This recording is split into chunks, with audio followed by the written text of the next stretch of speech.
Good Sunday morning, everybody. Joe at the Big Sky Model Workshop. I am here once again for Sunday morning model cars and coffee, hosted, of course, by Paul at Left Coast Model Car Builds. Today's entry it's a model, kind of.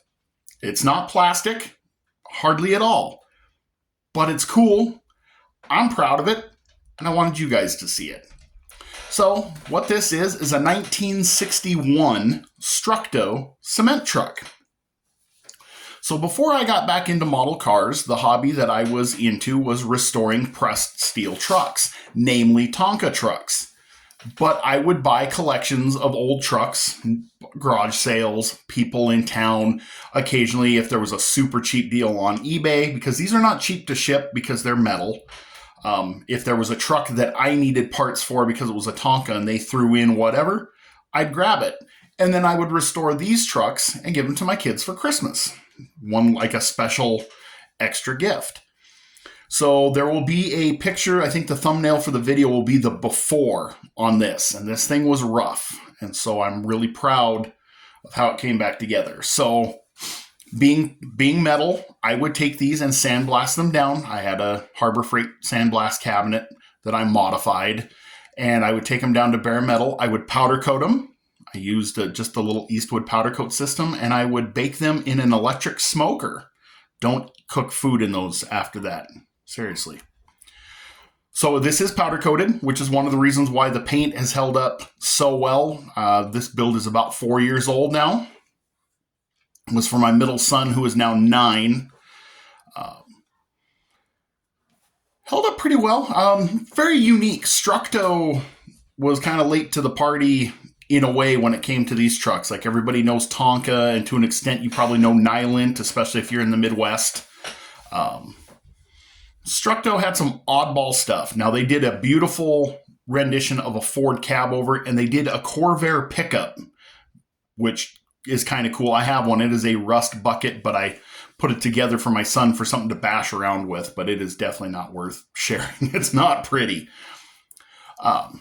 But like they used 2 different types of wheels on this. This is exactly how this truck was meant to be, these different types of wheels. So the bumpers were too far gone to polish the chrome, and the hubcaps were so-so. So I powder coated those in a chrome, but when I cleared them, they dulled. So guys, it's the same problem with powder coat as it is with paint when you're dealing with clear coat. White walls are kind of interesting.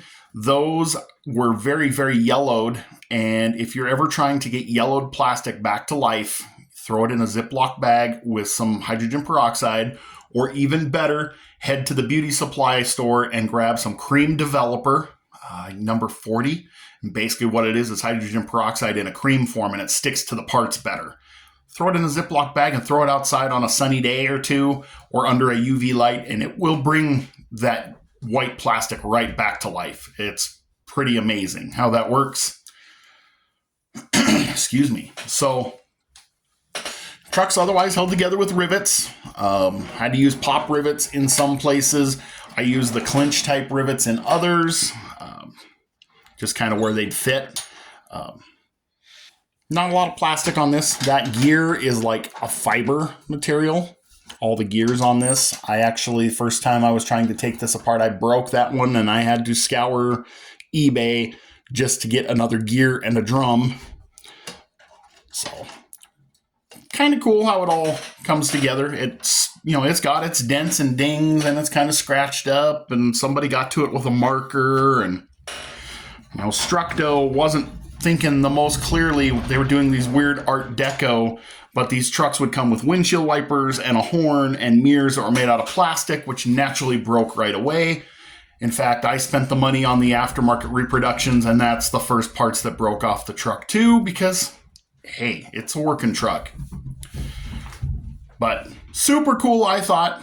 I'll make sure to leave a link in the description of the video, because if you're interested in restoring a pressed steel truck, maybe for your kids or for something fun or something, there is a company called Gasoline Alley Toys and Antiques.